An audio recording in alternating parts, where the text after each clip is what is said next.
তো আজ আমি চলে এসেছি একটা ভোল্টাসের 1 টন ইনভার্টার এসি ইনস্টলেশন করব। তো ইনস্টলেশন করবার আগে যেটা প্যাকেট থেকে আমি এটাকে বাইরে বার করে তোমাদেরকে দেখাবো যে এই মডেলটা কতটা সুন্দর করেছে দেখতে। একবার দেখে নাও, তোমাদেরকে দেখাচ্ছি, দেখো।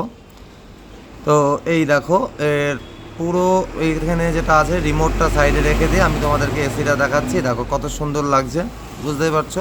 একদম দেখে কিন্তু মনে হচ্ছে এটা ডাইকিনের মতো, কারণ এরমই মডেল কিন্তু ডাইকিনের প্রচুর আছে। আর এটা ভোল্টাসের, তো ভোল্টাসের 1 টন দেখতেই পেলে। এই যে এটা আউটডোর আছে, আমি আউটডোরটাকেও আনবক্স করে তোমাদের দেখাচ্ছি এবং আমি নিজেও দেখে নিচ্ছি যে কোনো জায়গায় কোনো রকমভাবে ড্যামেজ আছে নাকি, না হলে ইনস্টল করার পরে কিন্তু জিনিসটা বেকার হয়ে যাবে।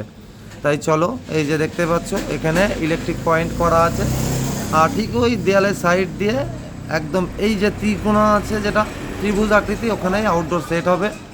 তো চলো, ইনডোরটাকে প্রথমে আমরা যে ইনডোর প্লেটটাকে সেট করে ইনডোরটাকে ঝুলিয়ে নেব।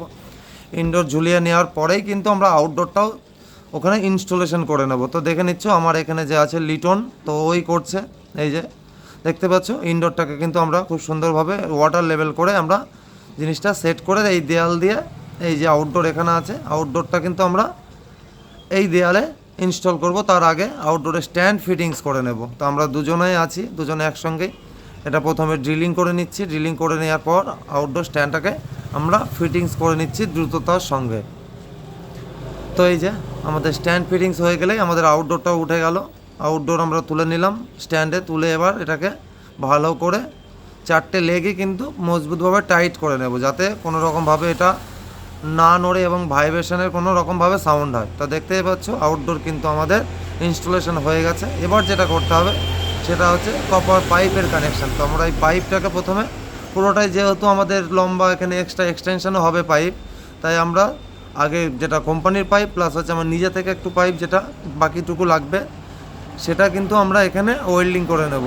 তো এখানে প্রথমে ওই যে দেখতেই পাচ্ছ এই যে পাইপ ওখান দিয়ে যাবে, এটাকে টিউব কাটার দিয়ে খুব সুন্দরভাবে কেটে নেব। কেটে নেওয়ার পর আমরা এটাকে ওয়েল্ডিং করব।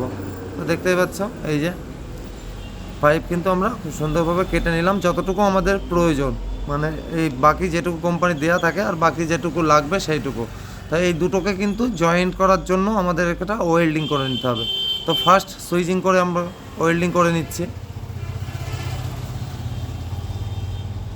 এই দুটো পাইপে কিন্তু আমরা খুব সুন্দরভাবে ওয়েল্ডিং করে নেব, কারণ ওয়েল্ডিং ঠিক না হলে কিন্তু গ্যাস লিকেজের সম্ভাবনা থাকে। তো এখানে দেখতেই পাচ্ছ ওয়েল্ডিং করে আমরা পাইপ কানেকশানও করে নিয়েছি, তোমাদের দেখাই, দেখো এই যে দেখতেই পাচ্ছ পাইপ কানেকশান হয়ে গেছে।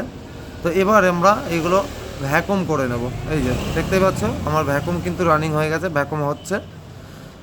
ভ্যাকুম হয়ে গেলেই আমরা কিন্তু এই পাইপটাকে আমরা খুব সুন্দরভাবে ইনসুলেশন করে নিয়েছি, এই যে র্যাপিং দিয়ে একদম সুন্দরভাবে দেয়ালের সঙ্গে একদম ফিট করে নিয়েছি। চলো বাইরেটাও তোমাদেরকে দেখাবো, দেখে নাও। এই যে দেখতে পাচ্ছ বাইরেটাও হয়ে গেছে, পুরো কমপ্লিট করে নিয়ে আমরা কিন্তু মেশিন অন করে দিয়েছি। এখন কিন্তু মেশিন পুরোপুরিভাবে রানিং কন্ডিশন।